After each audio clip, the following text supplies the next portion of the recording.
Olá, meu nome é Alba. Normalmente a gente conversa sobre vários assuntos, né? Você está acostumado a me ver falando sobre bem-estar, saúde mental, qualidade de vida. Mas hoje eu quero falar sobre um assunto que não é tão gostoso. É o caso da Mariana Ferrer e o polêmico estupro culposo, né? Gente, é a primeira vez que eu ouço falar nesse assunto, mas vamos lá. Eu acho importantíssimo a gente falar nesse assunto. E por isso eu já quero me adiantar pedindo desculpas, porque eu vou falar sobre esse assunto baseado no que eu vi na mídia, no que eu vi nas redes sociais. Eu não tenho acesso à sentença em si, eu não tenho acesso não estava lá para ver, então eu vou falar sobre aquilo que eu tenho acesso. Se não for exatamente como eu disser aqui, eu peço desculpas, mas eu acho que é importantíssimo a gente não perder a oportunidade de falar sobre esse assunto, tá? Então vamos lá. Quem é a Mariana Ferrer? Mariana Ferrer é uma moça que estava lá no seu trabalho. Qual que era o trabalho dela? Eu acredito que era um café que ela trabalhava, né? Na qual ela recepcionava as pessoas. Então ela fazia a pessoa se sentir bem-vinda, acolhida, se sentir bem naquele local. Era esse o trabalho dela. E em algum momento, durante um dia de trabalho, alguém colocou alguma substância na bebida dela, no alimento dela, fez que de alguma forma ela ingerisse uma substância, né, batizou ali aquilo que ela ia beber, e aquela substância fez com que ela tivesse a sua consciência alterada. Então eu não sei se ela desmaiou ou de que forma foi essa alteração de consciência, mas ela estava com a consciência alterada. Depois que ela esteve assim nessa situação, com a consciência alterada, ela foi levada num ambiente reservado, né, escondidinho, e nesse local ela foi forçada a ter relações sexuais. E eu quero enfatizar bem o forçada, que pode ser que ela não tenha apresentado resistência ali no ato. Mas por quê? Porque ela estava incapaz de apresentar resistência, ela estava vulnerável. Então, quando uma pessoa não tem controle sobre a sua vontade, ela não pode resistir ou consentir, é uma relação forçada, é um estupro sim, entendeu? É um estupro. E aí, o que aconteceu? Depois de tudo isso que aconteceu, ela pegou toda a vergonha que ela estava sentindo, todo o medo, toda a humilhação. Ela escondeu, sabe? Colocou tudo aquilo bem escondidinho, quem sabe dentro da bolsa dela. E foi para a delegacia. Pediu ajuda e foi para uma delegacia. Foi para uma delegacia, provavelmente devem ter aberto um BO. E ela foi levada para fazer um exame de corpo de delito. Esse é o procedimento, assim tem que ser feito. E durante esse exame de corpo de delito, foi levantado provas que de fato a moça foi estuprada. Ok?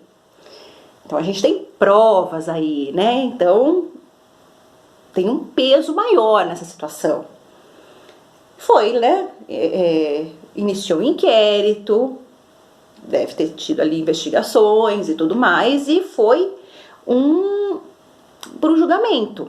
Esse julgamento está disponível aí aonde você quiser. Onde você quiser procurar, põe no Google, você vai ter acesso a algumas imagens desse julgamento. E eu queria falar um pouquinho sobre essa situação do julgamento. Bom, primeiro, o advogado. Gente, a forma como o advogado colocou a situação foi lamentável. Porque o rapaz, é claro que ele tem direito à defesa. Todos temos direitos à defesa. Inclusive quem é culpado, né? Tem direito a ser defendido por um bom profissional, se ele tem, sabe, principalmente se ele tem dinheiro para pagar um profissional excelente, ok, entendeu? Não que quem não tem dinheiro não tem direito a uma boa defesa, né? Todos nós temos direito a uma boa defesa. Mas ele também tinha direito a ser defendido. Mas a defesa dele, eu entendo, não sou advogada, mas eu entendo que a defesa dele deveria ser baseada no ato ali, no feito, no crime. O advogado pautou a defesa dele em humilhar a vítima. Então, quer dizer, ele pegou fotos das redes sociais da moça e falou, olha, você tem nas suas redes sociais fotos em posições ginecológicas. Gente, se eu coloco uma foto lendo um livro e a pessoa lê, é culpa minha?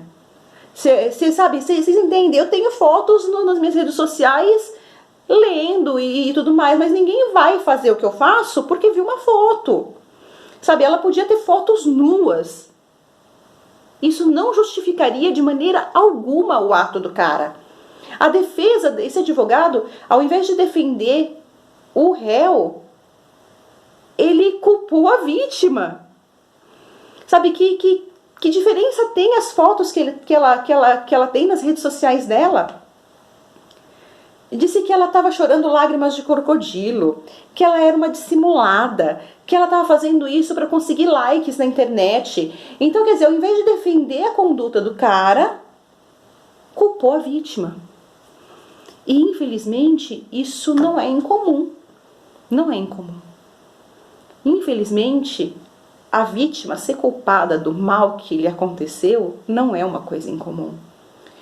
E, de repente, se a gente pode, né, se existe uma possibilidade da gente tirar algo de bom dessa situação, é ver que isso foi explícito, ver que isso foi revelado e de uma forma muito clara, né, para todo mundo ver o que as mulheres passam quando elas denunciam um estupro. E aí a gente tem o juiz que viu isso acontecer, viu ela passar por isso, viu ela chorando, humilhada, ao invés de alguma forma repreender o advogado que estava tendo uma conduta imprópria, perguntou se ela queria um tempo para se recompor. Ela foi culpada de novo. Então, quer dizer, a culpa não é o cara que está humilhando uma vítima, não é do advogado que está humilhando uma vítima, a culpa é da mulher que não sabe se portar num julgamento. Como assim? Até quando a gente vai aceitar isso, gente? E aí, o juiz, não contente, né, com toda a humilhação com que ela estava passando, ele chegou à seguinte conclusão, olha só que, né, inteligentíssimo. Olha, ele não tinha como perceber que ela não estava consentindo. Ele não tinha como perceber que ela estava no estado de consciência alterado. Oi. Gente, como é que você transa com alguém e você não sabe se essa pessoa está consentindo ou não? Como é que você tem uma relação sexual com alguém e você não sabe se essa pessoa está afim ou não, gente?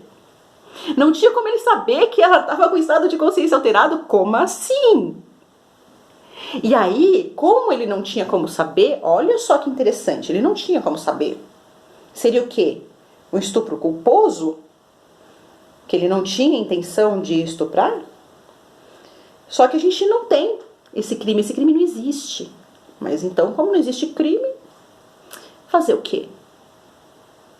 Nenhuma pena foi atribuída a ele. Ele não vai ser penalizado. Essa moça não terá justiça.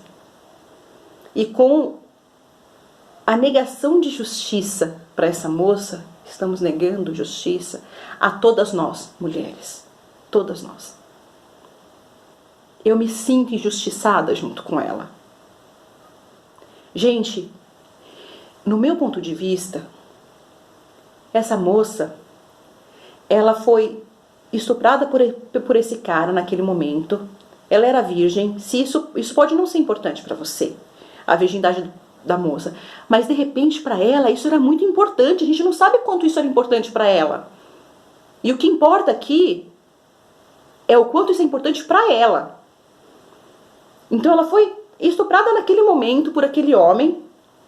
Ela foi estuprada por aquele advogado. Ela foi estuprada por aquele juiz. E ela vem sendo estuprada por todo aquele que põe em dúvida o que aconteceu com ela. E eu não podia me calar, eu não podia deixar de me posicionar nessa situação. Eu só espero que diante disso a gente possa conversar mais com nossos filhos sobre consentimento. A gente possa conversar com nossas filhas sobre coragem, sobre o corpo dela e sobre a dificuldade que a gente tem, né, de estar nos ambientes, o cuidado que a gente tem, que tem que ter, por exemplo, de deixar um copo numa mesa, porque a gente não pode ficar tranquila. E tem que ter cuidado. Porque se algo acontece, por mais que sejamos inocentes, a culpa cairá sobre nossas costas. Bom, era isso que eu tinha que dizer e um bom dia para vocês.